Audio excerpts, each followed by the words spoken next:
No society can be developed if the women of the society is not uplifted. এই কথা থেকেই আমরা বুঝতে পারছি কোনো একটা সমাজের সার্বিক উন্নতি সম্ভব নয় যতক্ষণ না পর্যন্ত ওই সমাজের মহিলাদের আমরা এগিয়ে ধরতে পারছি। আর সেক্ষেত্রে আমার মনে হয় যে investing on women's education is the best part we can justify this line. তো সেক্ষেত্রে আমরা দেখতে পাচ্ছি যে মহিলারা হচ্ছে সমাজের মেরুদণ্ড, আর ওদেরকে যদি আমরা পড়াশোনা শিখিয়ে যদি এগিয়ে না দিতে পারি তাহলে সমাজের সেই সার্বিক উন্নতিটাও সম্ভব নয়। আর সেই অর্থেই উমেন এম্পাওয়ারমেন্ট বলুন বা মহিলা সশক্তিকরণ বলুন, সেই অর্থেই আমাদের গভর্নমেন্ট অফ ইন্ডিয়া বা মাননীয় আমাদের প্রধানমন্ত্রী শ্রী নরেন্দ্র মোদী 2015-তে বেটি বাঁচাও বেটি পড়াও এই ফ্ল্যাগশিপ স্কিমের উদ্বোধন করেছিলেন, যেটা মেয়েদের জন্য আমার মনে হয় একটা গেম চেঞ্জার রূপে সামনে এসেছে। নমস্কার বন্ধুরা, আপনাদের সকলকে স্বাগত বিকাশের গতির আরও একটি পর্বে, যেখানে আপনারা নিশ্চয়ই এতক্ষণে বুঝে গেছেন যে আজকে আমাদের আলোচনার উদ্দেশ্য হচ্ছে বেটি বাঁচাও বেটি পড়াও। আর সেই জন্য আমাদের স্টুডিওতে এই মুহূর্তে রয়েছেন Shrimati Asmita Banik, advocate, special PP POCSO court. প্রথমেই আপনাকে স্বাগত, অনেক অনেক স্বাগত আমাদের স্টুডিওতে। আগে বলুন আপনার কেমন লাগছে এখানে এসে? আমি অসংখ্য ধন্যবাদ জানাই আমাকে এরকম একটা প্রোগ্রামে সুযোগ দেওয়ার জন্য, যেখানে আমরা নারী হিসেবে ভারতবর্ষে আছি, সেটা যেরকমটা গর্বের, কারণ ভারতকে তো মাতৃভূমি মানে মা রূপে পূজা করা হয়। এবং এখানে 2014-এর পরে যেরকম একটা যুগান্তকারী সমস্ত কিছু দেখা যাচ্ছে, কারণ কেন্দ্রীয় সরকারের যতগুলো প্রকল্প আছে সব কটাই কিন্তু মহিলা কেন্দ্রিক। এবার ঘর বিতরণ হোক, কিংবা উজ্জ্বলা যোজনায় গ্যাস, কিংবা জনধন যোজনায় ব্যাংক অ্যাকাউন্ট খোলা হোক, কিন্তু যেটা সবচেয়ে বেশি সাকসেসফুল মানে আমাদের সেন্ট্রাল গভর্নমেন্টের প্রকল্প মাননীয় যশস্বী প্রধানমন্ত্রী শ্রী নরেন্দ্র মোদীজির নেতৃত্বে, সেটা হয়তো বেটি বাঁচাও বেটি পড়াও। 2014 যখন প্রথমবারের মতো উনি লাল কিল্লায় দাঁড়িয়ে ভাষণ দিচ্ছিলেন, স্বাধীনতা দিবসের ভাষণ 15ই আগস্ট 2014, সেখানে প্রথমবারের মতো সবাই ভাবতে শিখলো যে মহিলাদের আত্মনির্ভর, স্বাভিমান বোধ, সমস্ত কিছু, যে টয়লেটের একটা বিশেষ ভূমিকা, মানে শৌচালয়, সুলভ শৌচালয় আমরা জানি অনেক জায়গাতে আছে, কিন্তু এটাও যে কারোর আত্মসম্মানের একটা জায়গা হতে পারে, ওইখানে কিন্তু উনি দুইটা প্রকল্পের কথা উমেন সেন্ট্রিক বলেছিলেন। একটা হচ্ছে ফ্রি টয়লেট, আর একটা হচ্ছে গিয়ে বেটি বাঁচাও বেটি পড়াও, যেটার আনুষ্ঠানিক উদ্বোধন হয়েছিল 22শে জানুয়ারি 2015 সাল। এটা হরিয়ানার পানিপথে। তো সেখান থেকে শুরু করে যদি আমরা দেখতে পাই যে ত্রিপুরাতেও কিন্তু এবার 10th অ্যানিভার্সারি খুব সুন্দরভাবে এটা উদযাপিত হয়েছে, এবং যেখানে একটা মেসিভ বাইক র্যালি হয়েছে, সাথে কল্যাণপুরে সেমিনার, এবং কিশোরী বিকাশ মঞ্চ, উৎকর্ষতা মঞ্চ বলেও আমাদের প্রোগ্রামগুলি চলছে। এটা হচ্ছে হাইয়েস্ট সাকসেসফুল একটা প্রজেক্ট সেন্ট্রাল গভর্নমেন্টের, যেটা কিনা মিশনারি মুডে এটা ভিশন অ্যাচিভমেন্টের জন্য অনেক বড় ভূমিকা রেখেছে। একদম ম্যাডাম, আমি বলছিলাম যে বেটি বাঁচাও বেটি পড়াওটা যে সাকসেসফুল, এতে কিন্তু আমরা প্রত্যেকেই খুশি। অ্যাজ এ উইমেন আমরা এই প্রকল্পটা যতটা এগিয়ে যাবে, আমার মনে হয় ভারতের প্রত্যন্ত এলাকা থেকেও এই জিনিসটা যত এগিয়ে যাবে তত মেয়েরা আরও এগিয়ে যাবে। তো সেই সূত্রে আমি বলতে চাই যে মানে এর ঐতিহাসিক বলুন বা সামাজিক প্রেক্ষাপটটা কি, প্রথমেই যদি আমরা এটা ডিসকাস করি। 2011 সনে একটা সার্ভে হয়েছিল, সেখানে বেসিক্যালি হরিয়ানার মতো রাজ্যেই সার্ভে হয়েছিল। দেখা গেছে যে সারা ভারতবর্ষের মধ্যে 1000 ছেলের মধ্যে 918 জন মেয়ে, মানে যেখানে লিঙ্গ বৈষম্য দেখা গেছে। এটার যেটা মূলত কারণ মেয়েদেরকে জন্মের আগে, জন্মের পরে এবং প্রতিটা মুহূর্তে অনেক ক্ষেত্রে এতটা সংঘর্ষ করতে হয়। কারণ কিন্তু আমরা জানি we are the womb of the universe, যেখানে মহিলারা আদ্যা শক্তি স্বরূপিণী, আমাদেরকে প্রকৃতির সাথে তুলনা দেওয়া হয়, কিন্তু সামাজিক অবক্ষয় করে আমরা দুর্গা পুজো করছি, আমরা নবরাত্রি সেলিব্রেট করছি, কিন্তু আমাদের ঘরে যে মহিলা রয়েছে তাকে কিন্তু আমরা সম্মান দিতে কোথাও হলেও একটু কুণ্ঠা বোধ করছি। দেখুন, এখানে ভারত সরকারের একটা খুব সুন্দর ডিপার্টমেন্ট আছে, সেটা হচ্ছে হিউম্যান রিসোর্স। এটাতে বলা হয় মানব সম্পদ উন্নয়ন মন্ত্রণালয়। কিন্তু আমরা আমাদের যে জুয়েলারি, এটা গোল্ড বলুন, ডায়মন্ড বলুন, বা যে কোনো জুয়েলারিকে আমরা ভীষণ প্রেশিয়াস হিসেবে দেখি, আমরা কি সন্তানদেরকে সেইভাবে দেখি? আমরা কি আমাদের সম্পদ হিসেবে মানে সন্তানকে দেখি? এদের জন্য আমরা সম্পদ সঞ্চয় করি, এটা থ্রু আমাদের হার্ডওয়ার্ক হোক কি করাপশন হোক, আমরা চাই আমাদের সন্তান সন্ততিরা ভালো থাকুক, এর জন্য আমরা কষ্ট করে অর্থ উপার্জন করি। কিন্তু কোনোদিন কি আমরা ভেবেছি যে আমাদের সন্তানদের আমাদের নিজেদের সম্পদ হওয়া উচিত? এই যে গভর্নমেন্টের বিভিন্ন বেনিফিশিয়াল স্কিমগুলো দেখাচ্ছে, দেখুন এই যে বেটি বাঁচাও বেটি পড়াও, সেটা যেরকম লিঙ্গ বৈষম্য দূরীকরণ, মহিলাদের ক্ষমতায়ন, ইনফ্যাক্ট আমাদের achieving all human aspect of life, এটা যেরকম একটা বাচ্চাকে, যেরকম আমাদের কিশোরী বিকাশ মঞ্চ, এবং আমরা জানি প্রতিটা স্কুলের মধ্যে আমাদের এখন যেটা আমাদের জোসনা আক্তার, আমাদের বিলোনিয়ার সবচেয়ে বড় একটা এক্সাম্পল, সে বালিকা মঞ্চের থেকে উঠে এসে সে তার নিজের বিয়ে নিজে কিন্তু প্রতিহত করতে পেরেছে, এবং সে প্রেসিডেন্সিয়াল অ্যাওয়ার্ডও পেয়েছে ওর এই সাহসিকতার জন্য, এবং তার সমাজে অবদান হচ্ছে। সে যে একটা মুসলিম সম্প্রদায়ের মেয়ে নিজের বিয়েটাকে আটকাতে পেরেছে এটা না, কিন্তু সে কিন্তু সমাজের আরো এরকম যাতে ঘটনা না হয় ইন্সপিরেশন হিসেবে সবাই দেখবে সে ওকে। কিন্তু একটা তার যে বালিকা মঞ্চ, এটাকে কিন্তু প্রপার ইউটিলাইজেশন। এবার যদি বালিকা মঞ্চের ইতিহাসটা দেখেন, সেটা এসছে কোত্থেকে? কারণ মেয়েদেরকে সঠিক শিক্ষা প্রদান, আত্মনির্ভর স্বনির্ভর করা, বা প্রকৃত অর্থে ডিসিশন মেকিং পাওয়ারের অন্তর্গত আনা। দেখুন ত্রিপুরাতে বসে আমরা বলতে পারি যে প্যাট্রিয়ার্কাল সোসাইটি, যেখানে কিংবা ছেলেরাও হতে পারে, কারণ আমরা যে আমাদের নতুন আইন এসছে বিএনএস, ভারতীয় ন্যায় সংহিতা, এটাতে কিন্তু জেন্ডার নিউট্রাল। আগে যেটা আইপিসি ছিল সেটা কিন্তু জেন্ডার নিউট্রাল ছিল না। শুধু যে অপরাধগুলো, যে ক্রিমিনাল, আমাদের ক্রিমিনাল জুডিশিয়াল সিস্টেমের মধ্যে যে অপরাধগুলো যে শুধু মেয়েদের সাথে হচ্ছে এরকম না, ছেলেরাও কিন্তু অনেক ক্ষেত্রে অপরাধের শিকার। আমাদের যে বিভিন্ন ক্রাইম এগেনস্ট ওমেন হয়, ক্রাইম এগেনস্ট মেনও হয়, যেখানে ত্রিপুরা রাজ্য মহিলা কমিশন আছে সেখানে কিন্তু মানে আমাদের ফ্যামিলি কাউন্সেলিং সেন্টারও আছে ছেলেদের জন্য। তো এই আইনগুলোর ক্ষেত্রেও কিন্তু দেখা গেছে, যেটা জুভেনাইল জাস্টিস অ্যাক্ট, যেটা জেন্ডার নিউট্রাল, আমাদের বিএনএস এসছে সেটাও জেন্ডার নিউট্রাল। কারণ এখন যেরকম যুগের পরিবর্তন হচ্ছে, বেটি বাঁচাও বেটি পড়াও যেরকম শুধু একটা স্লোগান না, এটা সামাজিক মানসিকতার পরিবর্তনের একটা যুগান্তকারী দিক। এটাকে নতুন করে ভাবতে শিখিয়েছে। মেয়েদেরকে বোঝা ভাবা হতো, কারণ পণ প্রথার মতো একটা বিষয় ছিল মেয়েদের। এমনকি অনেক স্টেটে আমরা দেখেছি যে মানে মেয়েদেরকে মানে যেটা সবচেয়ে বড় এবং সবচেয়ে বাজে জিনিস, কন্যা ভ্রূণ হত্যা, যেটা আগে খুব বেশি পপুলার ছিল, অনেক প্রত্যন্ত জায়গায় দেখা যেত মেয়েদের জন্মের আগেই মেরে ফেলা হতো। আবার জন্মের পরেও বিভিন্ন ধরনের সুপারস্টিশনের আন্ডারে ওদেরকে ছোটবেলাতেই কি 1-2 দিন বয়সেই হয়তো মেরে ফেলা হচ্ছে। তো এই জিনিসটা মানে কিভাবে সোসাইটির উপরে ইম্প্যাক্ট করেছে, আর কি করে আমরা এই মাইন্ডসেটটা চেঞ্জ করতে পারি? একটা যখন মানে এখানে বেটি বাঁচাও বেটি পড়াও কতটা রোল প্লে করছে? অবশ্যই করছে, কারণ এখন প্রেজেন্ট আফটার 10 ইয়ার্স যখন আবার সার্ভে করা হলো, তখন দেখা গেছে যেটা চাইল্ড সেক্স রেশিও CSR 2011-এ ছিল 1000 আউট অফ 1918, সেটা কিন্তু এখন প্রায় সমান সমান হয়ে গেছে। এবং আপনি শুনলে খুব অবাক হবেন, এবং এটা হয়তো খুব একটা আশ্চর্যের বিষয় যে ত্রিপুরার ধলাই জেলাতে কিন্তু 1000 ছেলের সাথে তুলনা করে সেখানে কিন্তু কন্যার সংখ্যা বেশি, 118-এর মানে 1018-এর মতো এসছে।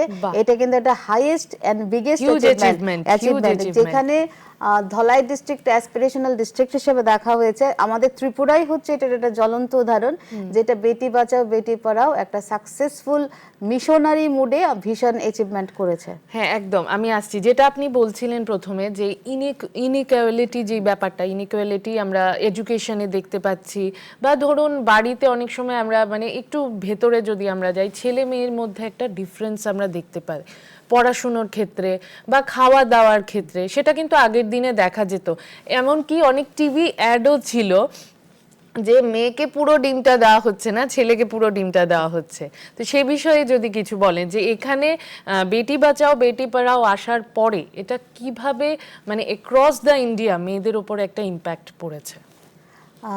আমরা হয়তো সেইভাবে সেই বিষয়টাকে উপলব্ধি করতে পারিনি, কারণ আমরা দুজনেই এখানে মহিলা এখানে বসে আছি, আমরা কোনোদিন এই ডিসপ্যারিটিটা উপলব্ধি করতে, কারণ আমরা সেরকম সোসাইটির থেকে আসিনি যেখানে ছেলে বা মেয়ের মধ্যে কিছু পার্থক্য দেখা হয়েছে, বা সেইভাবে ভাবা হয়েছে, কিন্তু এখনো হয়তো ভারতবর্ষের এরকম অনেক জায়গা আছে যেখানে শিক্ষার আলো পৌঁছাতে পারেনি, বিভিন্ন কারণেই হোক, এটা অর্থসামাজিক অবস্থায় হোক কি রাজনৈতিক কারণেই হোক।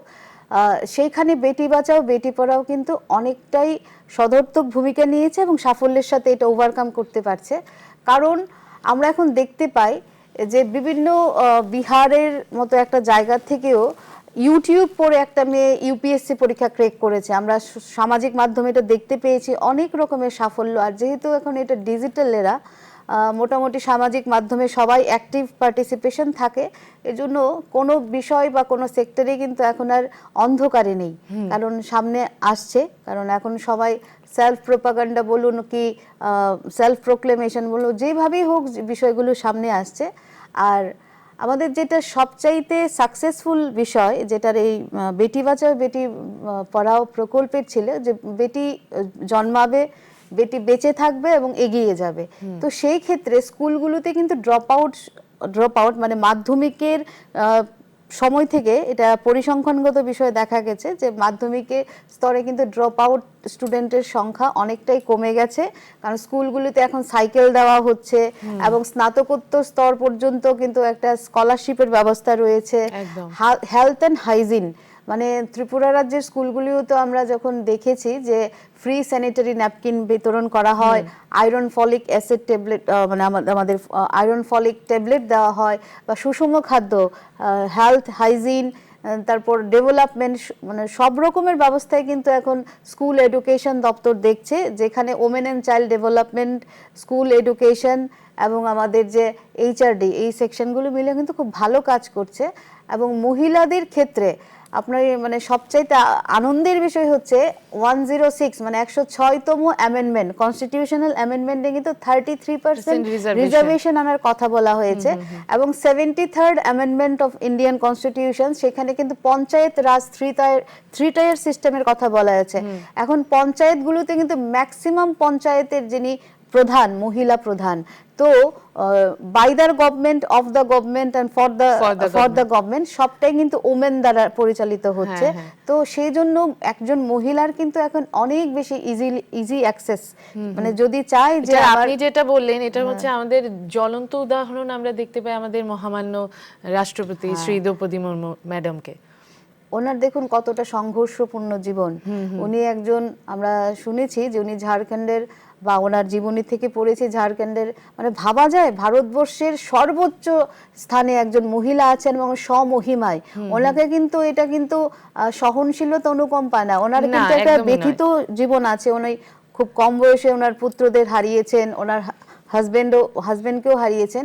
কিন্তু দেখুন একজন ক্লার্ক, মানে উনি ওনার ব্যক্তিগত জীবনে একজন ক্লার্ক ছিলেন, আজকে উনি মহামান্য আমাদের রাষ্ট্রপতি ভারতবর্ষের। এবং কি দক্ষতার সাথে, কি মানে ওনার যে মানে কি স্বমহিমায় উনি কিন্তু এই পরিচালনা করছেন, রাষ্ট্র পরিচালনা করছেন। এই যে মহিলাদেরকে সর্বোচ্চ স্থানে দেওয়া, সেটা যে শুধুমাত্র সিম্বলাইজ এরকম কিন্তু না, she is a competent one and a burning example for society. মানে যে কোনো জায়গা থেকে যেখানে কিনা একটা ফ্যামিলি ব্যাকগ্রাউন্ডের প্রয়োজন নেই, ওনার পরিবারে কিন্তু কেউ কোনোদিন, ওনার বাবা বা ওনার ঠাকুরদা কেউ কিন্তু কোনোদিন রাজনীতির ব্যাকগ্রাউন্ডে ছিলেন না বা সেই রকম পজিশনগুলো অ্যাভেল করতেন না। মানে এটা হচ্ছে জনগণের সরকার এবং জনগণ দ্বারা পরিচালিত, সাধারণ জনগণের জন্যই। যেরকম দেখুন নরেন্দ্র মোদীজি যখন 2014, অনেকে হয়তো ভেবেছে কি বলে, মানে বিরোধীদের জন্য একটা ছিল একটা প্রোপাগান্ডা যে টয়লেটের কথা বলছে, কিন্তু দেখুন এটা দিয়েও যে মেয়েদের সেফটি সিকিউরিটি, আত্মনির্ভরতা, হ্যাঁ সেফটি সিকিউরিটি প্লাস এটা একটা পরিবেশের সঙ্গেও সম্পর্ক, যেটা আমরা আগে হয়তো মানে ভেবেছি কিন্তু ওই রকম ভাবে সেটা ইমপ্লিমেন্ট করা হয়নি কখনো। কারণ আমরা জানি আমাদের যিনি প্রাক্তন প্রধানমন্ত্রী, প্রধানমন্ত্রী, ভারতবর্ষের প্রথম মহিলা প্রধানমন্ত্রী শ্রীমতী ইন্দিরা গান্ধী, 19 নভেম্বর ওনার জন্মদিনটাকেই কিন্তু টয়লেট ডে হিসেবে ঘোষণা করা হয়েছে। কিন্তু কোনো সরকার কিন্তু এটা ভাবেনি যে মহিলাদের, এই যে বিহার বা অনেক জায়গাতে রাতের অন্ধকার, সূর্যালোকের পূর্বে এবং সূর্যাস্তের পরে মহিলারা এই খোলা ময়দানে ওদের বাহ্য ক্রিয়াটা করতো, যেটা ন্যাচারাল কজ, কিন্তু সেই ক্ষেত্রে দেখা গেছে এটাতে কিন্তু শরীরের উপর, এটা সাধারণ বিষয় কিন্তু এটা কিন্তু শরীরের উপর প্রভাব ফেলতো। এখন কিন্তু মহিলাদের জন্য সেই অনেকটা সুযোগ হয়েছে, আত্মনির্ভরতা, যেটা আমরা স্বনির্ভরতা। বলছিলাম ব্যাক টু দ্য টপিক, যে বেটি বাঁচাও বেটি পড়াও, এটা এই যে আমি যেটা প্রথমে বলছিলাম সুপারস্টিশনস গুলো যেটা রয়েছে, বা ধরো কিছু মিসকনসেপশন রয়েছে, কোনো জায়গায় বলা হয় মেয়েদেরকে বেশি পড়ানো উচিত নয়, মেয়েদের আর কি মেয়ে হয়েছে অল্প একটু পড়াশোনা করাও এরপর বিয়ে দিয়ে দাও মেয়ে, বা বলা হয় মেয়েরা তো যেটাকে বলে আমরা হিন্দিতেও বলে থাকি পারায়া ধন। তো এই কনসেপ্টগুলোকে মানে কিভাবে আপনি জাস্টিফাই করবেন বা কি করে এদেরকে অ্যাড্রেস করা উচিত যাতে এই মিসকনসেপশনগুলো থেকে আমরা বেরিয়ে আসতে পারি? রবীন্দ্রনাথ ঠাকুর ওনার চোখের বালিতে লিখেছিলেন, যেখানে যিনি রোহিণী ছিলেন উনি বালিকে বলছিলেন যে কুমুদিনী বালিকে বলছিলেন যে আমি তো ইংরেজি শিখেছি, সমাজ বলতো যে যে তখন এই সময় রবীন্দ্রনাথের লেখা, যে মেয়েরা ইংরেজি জানতো তাদের নাকি স্বামী বেশি দিন বেঁচে থাকতো না, বিধবা হতে হয়, এরকম একটা প্রবাদ ছিল। এটা রবীন্দ্রনাথ কিন্তু আর এমনি এমনি লিখেননি, উনি কিন্তু সমাজ পর্যবেক্ষণ করেই লেখাটা লিখেছিলেন। তো সেই রকমের ধারণা হয়তো কোনো কোনো সোসাইটিতে আছে, ছিল, এখনো হয়তো কোনো জায়গায় রয়ে গেছে, কারণ আলো সব জায়গায় পৌঁছানোটা তো কিন্তু খুব জরুরি, কিন্তু হয়তো কোনো জায়গায় পৌঁছতে পারেনি। কিন্তু সেই ক্ষেত্রে দেখা গেছে বেটি বাঁচাও বেটি পড়াও কিন্তু মূলত শিক্ষার উপরেই জোর দিয়েছে, যেখানে একমাত্র আপনি নিজেও শুরুতে আজকে বলেছেন শিক্ষাই হচ্ছে এরকম একটা মূলধন বা সম্পদ যেটা মানুষকে প্রকৃত মানুষ হতে সাহায্য করে। এটা লিঙ্গভেদে, এটা পুরুষও হতে পারে, নারীও হতে পারে। মানবিক যত সত্তা আছে সেটার জাগরণের ক্ষেত্রে কিন্তু শিক্ষার প্রয়োজন এর জন্য বেশি প্রয়োজন। বই পড়ে বা আমরা যখন আপনি যখন পড়াশোনা করবেন, এটা বই পড়েন বা কোনো ই বুক রিডিং করেন বা কারোর জীবনী দেখেন, সিনেমা দেখেন, এটা বুঝতে গেলেও কিন্তু আপনার একটু শিক্ষার প্রয়োজন। এবং শিক্ষা এরকম একটা জিনিস যেটা আরেকজনের জীবনের অভিজ্ঞতা থেকে কিন্তু আপনি, কারণ আপনার জীবনের সময়টা এতটা ছোট যে আপনি 40 বছর জীবনে কিন্তু কতবার ফেলিওর হবেন, অন্যের জীবনে যখন ব্যর্থতার ইতিহাসও পড়বেন আপনি কিন্তু বুঝবেন যে কিভাবে সেই রকম পরিস্থিতিতে পড়লে এখান থেকে বেরিয়ে আসতে হয়। এর জন্যই শিক্ষাটার প্রয়োজন। আর সেটা পুরুষ বা নারী, আমরা জানি কনস্টিটিউশন যখন বাবা সাহেব আম্বেদকর রচনা করেছিলেন 1947-এ ভারত স্বাধীন হয়েছে, 1949-এ 26 নভেম্বর আমাদের এটা অ্যাডাপ্ট হয়েছিল, আবার ইমপ্লিমেন্ট হয়েছে 26 জানুয়ারি 1950।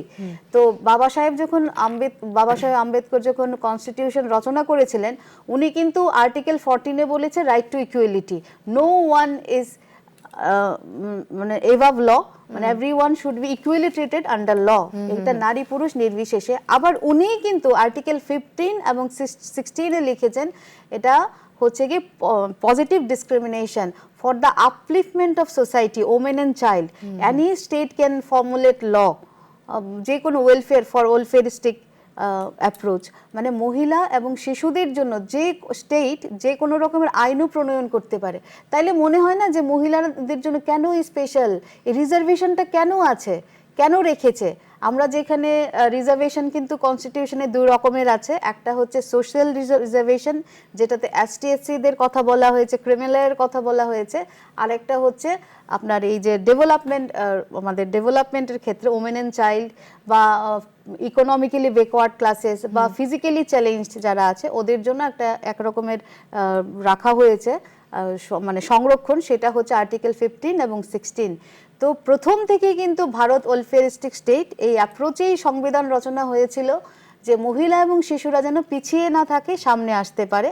এবং এটা জানি না প্রকৃতি বা কিসের কোন নিয়মে এত বছর ধরে এটা অন্ধকারে ছিল, আফটার 2014 এটার কিন্তু একটা নবজাগরণ হয়েছে, একটা রেনেসা হয়েছে, যেখানে বেটি বাঁচাও বেটি পড়াও হচ্ছে একটা সাকসেসফুল মিশন এবং এটা সেন্ট্রাল গভর্নমেন্টের হাইয়েস্ট মানে অ্যাচিভমেন্ট হয়েছে এই বেটি বাঁচাও বেটি পড়াও প্রকল্পের মাধ্যমে, যেটাতে মহিলারা প্রকৃতপক্ষে সশক্ত হয়েছে। এবং শিক্ষার ক্ষেত্রে শুধু দেখেন, এখন কিছুদিন আগে আমরা দেখেছি চন্দ্রায়ন 2, যেটাতে মহিলাদের কি রকমের ভূমিকা, মহিলা সায়েন্টিস্ট মানে উইদাউট অল্টারিং দেয়ার ট্রেডিশনাল অ্যাটায়ার, বা মানে আপনি যদি মহিলা হয়ে, যেমন আমি আপনি মহিলা, আমাদেরকে কিন্তু পুরুষ হয়ে লাইফে সাকসেস কিছু করতে একদম হয়নি। না। As a feminine we can celebrate. আমাদের জন্য 8th মার্চ যেটা ইন্টারন্যাশনাল উমেন্স ডে, এটা কিন্তু সারা বিশ্বের জন্য একদিন। আমরা কিন্তু রোজ আমাদের জন্য ইন্টারন্যাশনাল উমেন্স ডে। কারণ কি জানেন, আমরা মহিলা হিসেবে আমাদেরকে কখনো এটা মনেই করতে হয় না যে আমরা পিছিয়ে আছি, বা আমাদের কম্পিটিশনে আমরা ছেলে হয়ে আমাদেরকে ওই অ্যাচিভমেন্ট করতে হবে। আজ নির্মলা সীতারামনজি যখন আপনার ফিনান্স মিনিস্টার হিসেবে বাজেট পেশ করছেন, উনি কিন্তু সম্পূর্ণ মহিলা হয়ে, মহিলা থেকে, মহিলার কেন্দ্রিক হয়ে কিন্তু উনি ওনার অ্যাচিভমেন্টটা করেছেন। এটা হচ্ছে সবচাইতে সুন্দর দিক, যে বি এ ফেমিনাইন। আমরা কিন্তু ফেমিনিস্ট না, B A feminine.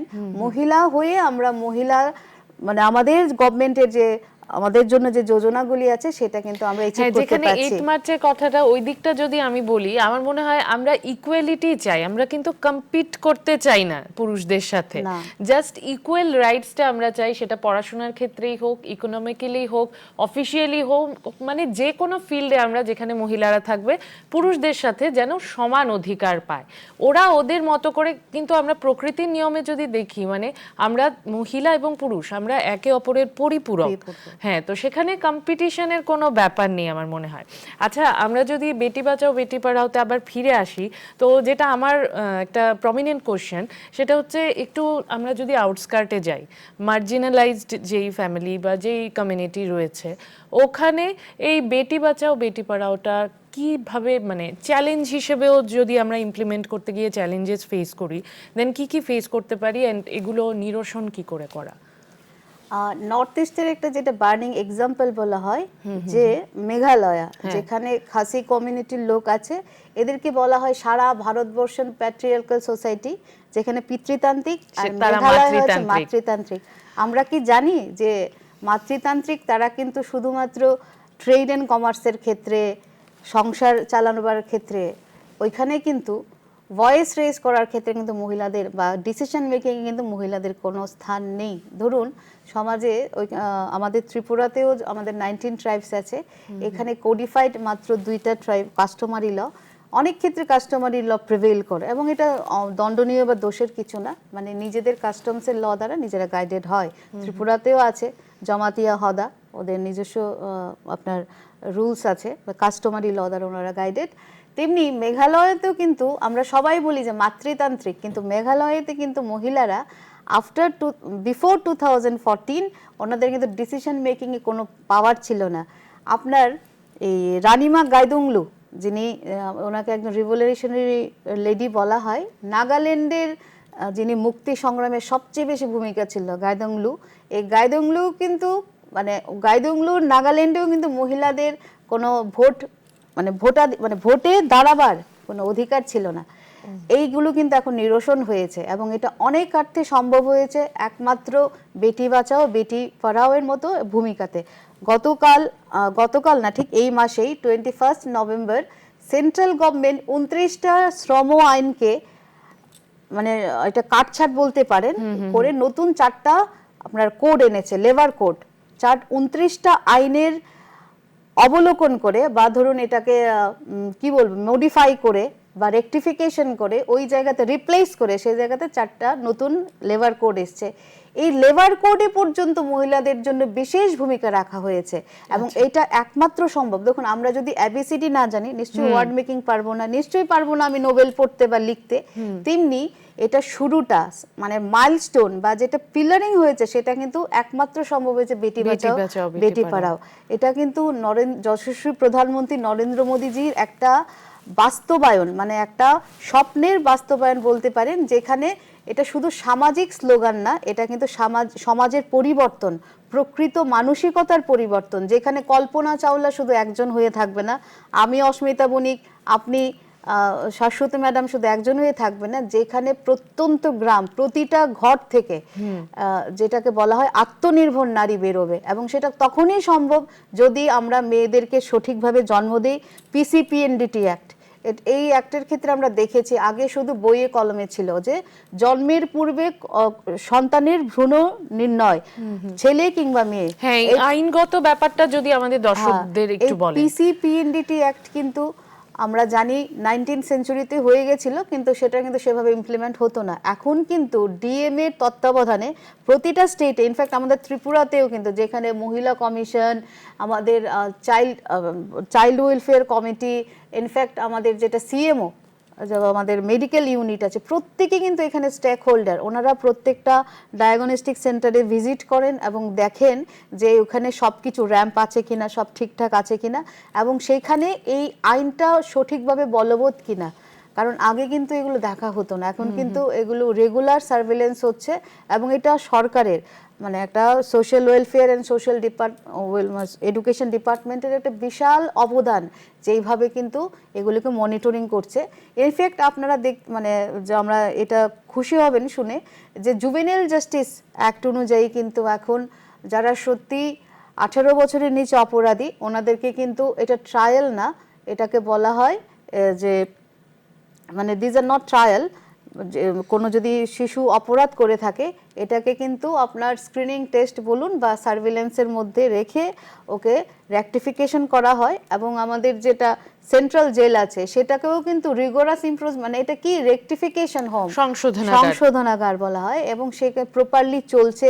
Victim compensation, আগে ধর্ষিতা, এখন পক্সো আইনও আমরা বলতে পারি যে পক্সো কোর্টও এখানে স্পেশালভাবে এস্টাবলিশড হয়েছে এবং খুব সুন্দরভাবে কাজ করছে। জাজ যে শুধুমাত্র জাজমেন্ট দিচ্ছে, অপরাধীর সাজা হচ্ছে তা না, যিনি ভিকটিম উনি পরিস্থিতির শিকার, কিন্তু সোসাইটি কিন্তু এখনো সেই জায়গায় পৌঁছতে পারেনি যে একটা ভিকটিমকে আমরা সবসময় কিন্তু দুর্বল জায়গাতেই আঘাত করি। তো একটা শিশু, ধরুন 2, 2.5, 3 বছরের একটা বাচ্চা, মেয়ে কিংবা ছেলে, পক্সো আইন যে শুধুমাত্র মেয়েদের এগেনস্টে ক্রাইম হয় এটা না, কিন্তু ছোট শিশু ছেলেদের এগেনস্টেও কিন্তু ক্রাইম হচ্ছে হয়। আমাদের এই কোর্টেই হয়েছে। এইগুলো বিশেষ কারণে আমি নাম বলতে পারবো না, বা আমার মতো যারা এই কাজটা নিয়ে ডিল করেন নাম বলতে পারবেন না, কিন্তু এটা কিন্তু হচ্ছে, ছেলে শিশুর উপরেও অপরাধ হচ্ছে। সেই ক্ষেত্রে আমাদের সবাইকে কিন্তু এই মানে সামাজিক ব্যাধি বা এই অবক্ষয় প্রতিরোধ করতে আমাদেরকে সবাইকে সম্মিলিতভাবে এগিয়ে আসতে হবে। এবং সেইখানে দেখা যাচ্ছে জাজ 357 অফ সিআরপিসি, মানে আগের আইন, এখন এটা বিএনএসএস, সেই অনুযায়ী কিন্তু ভিকটিম কম্পেনসেশন দিচ্ছে। এবং বলা হয় যে পুত্র শোক ভোলা যায় কিন্তু অর্থ শোককে ভুলতে পারে না। এবং এটাও ঠিক, এই যে সামান্য ইনসেনটিভ যাই কিছু দেওয়া হয় ভিকটিম কম্পেনসেশন, এটা কিন্তু অনেক দরিদ্র পরিবারের ক্ষেত্রে ঘুরে দাঁড়ানোর জন্য যথেষ্ট। আটকাতে হচ্ছে কেন কি আমরা অনুষ্ঠানের প্রায় শেষ পর্যায়ে পৌঁছে গেছি। শেষ প্রশ্ন যেটা করব, আমার যেটা মনে হয়, যেটা আমি ছোটবেলা থেকে দেখে এসেছি বা আপনি হয়তো দেখেছেন, আমাদের মা বাবারা কিন্তু কখনোই আমরা যে বড় হয়েছি সেখানে কিন্তু কোনো ডিফারেন্সিয়েট করেননি। ভাই থাকুক বা না থাকুক, বা আমি যেমন একমাত্র মেয়ে, কখনোই ওদের মনে হয়নি যে একমাত্র মেয়ে বিয়ে দিয়ে দেব। মানে ওরা পুরো এফোর্ট দিয়েছেন যাতে মেয়েটাকেও সমভাবে, যাতে ভবিষ্যতে সে ছেলেদের সাথে মানে সমান তালে চলতে পারে, ওইভাবে আমাদের মানে ব্রট আপ করা হয়েছে।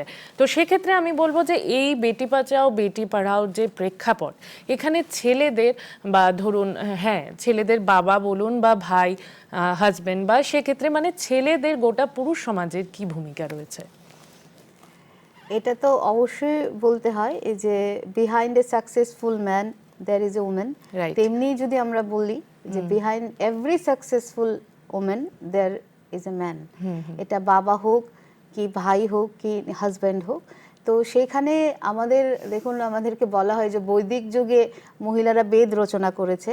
এটা এনশিয়েন্ট ইন্ডিয়া, মিডেভেল ইন্ডিয়াতে আমরা দেখেছি যে বহু ক্ষেত্রে মানে বিভিন্ন আমাদের অবক্ষয় হয়েছে সামাজিক, যেখানে আমাদের ম্যারেজ সিস্টেম দিনের বেলা হতো সেটা রাত্রে চলে গেছে। কারণ এরকম দস্যুরাও ছিল যারা বিয়ের মণ্ডপ থেকে মেয়েকে হাইজ্যাক করে নিয়ে যেত। এরকম অনেক অবক্ষয় এসছে, সমাজের পরিবর্তন হয়েছে, এবং অ্যাডভোকেসিগুলো এইভাবে হয় বলেই তো সমাজ, এই যেটা নেচারাল ল এবং আমরা জানি অ্যানালিটিক্যাল স্কুল, পজিটিভ থিওরি, সেগুলি এসছে। মানে আইনটা তো বিভিন্নভাবে ব্যাখ্যা করা যায়, আইন তো আর একদিনের কিছু হয় না। সেটা যে কাস্টমারি ল বলুন আর কোডিফাইড ল বলুন, সেটা দীর্ঘদিনের একটা প্র্যাকটিস থেকে আসে। তো ছেলেদের তো অবশ্যই ভূমিকা আছে, এবং যেদিন আমরা ছেলে মেয়ে ব্যতি রেখে মানে দুইটাকে আলাদা না ভেবে হিউম্যান বিং ভাবতে পারবো যে আমরা মানব সম্পদ, সেদিনেই কিন্তু সেটা সম্ভব। এবং আমার যেটা মনে হয় যে ইউরোপিয়ান বিভিন্ন ভালো জিনিসও আছে, কিন্তু আমি জানি না কেন ফ্যামিনিজমের নামে মানে আমরা এরকম একটা খুব বেশি ভাবি যে আমি নারী হয়ে আমি যদি কিছু অ্যাচিভ করতে হয় তাহলে আমাকে ছেলেদের সাথে টক্কর দিয়ে করতে হবে। একদমই নয়। ছেলেরা কোনোদিনই আমাদের প্রতিদ্বন্দ্বী নয়। আমরা ওই যে রবীন্দ্রনাথের ভাষায় বলতে গেলে দেবী নহি দাসী নহি রাখো যদি সঙ্গে, যেটা চিত্রাঙ্গদা, আমি চিত্রাঙ্গদা রাজেন্দ্র নন্দিনী। তো আমরা যদি নিজেরা আগে সম্পদ হতে পারি তাহলে কোনোদিনই হয়তো আমরা অন্যের কাছে গিয়ে নিজেদের অ্যাকনোলেজমেন্ট চাইবো না, এটা ছেলে হোক কি মেয়ে হোক। এবং সম্পদ হতে গেলে ভারত সরকারের যতগুলি প্রকল্প আছে সবগুলো হয়তো আমরা কাভার আপ করতে পারবো না, কিন্তু এই যে বেটি বাঁচাও বেটি পড়াও, এটা একটা নারী হিসেবে, একজন মহিলা হিসেবে এটা আমাদের প্রত্যেকের এই সুবিধাটা নেওয়া উচিত।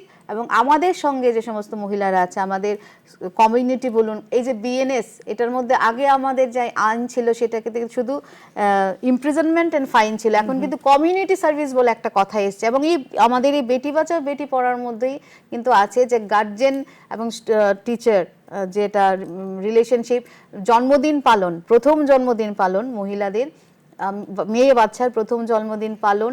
এবং আরেকটা বিশেষ বিষয়টা হচ্ছে যে এই বেটি বাঁচাও বেটি পড়ার মধ্যে হলো গিয়ে আপনার মহিলাদেরকে সাইকেল, স্কুল থেকে সাইকেল প্রদান করা, তারপর পড়ার ক্ষেত্রে অনেক সুবিধা, স্কলারশিপ দেওয়া। আর আমাদের বিভিন্ন আইনগুলোও রয়েছে মহিলা সেন্ট্রিক। ইনফ্যাক্ট মহিলাদের, শিশুদের জন্য 1098 আর 112 একটা নাম্বার আছে, টোল ফ্রি নাম্বার, যেটাতে হেল্পলাইন নাম্বার, যেটাতে মহিলারা সুযোগ নিতে পারে যে কোনো ডিজাস্টারের ক্ষেত্রে। এবং সব সময় যেটা আমার মানে আত্মকেন্দ্রিক, আমার হলেই আমি করব এরকম না, আমার পাশের মহিলাটাকে আমার অ্যাওয়ারনেস আমাদের ছড়াতে হবে। অসংখ্য ধন্যবাদ আপনাকে, আপনি আপনার মূল্যবান সময় আমাদের দিয়েছেন এবং এত অজানা জিনিস আমরা জানলাম এবং আমাদের দর্শক বন্ধুদেরও আপনি জানালেন।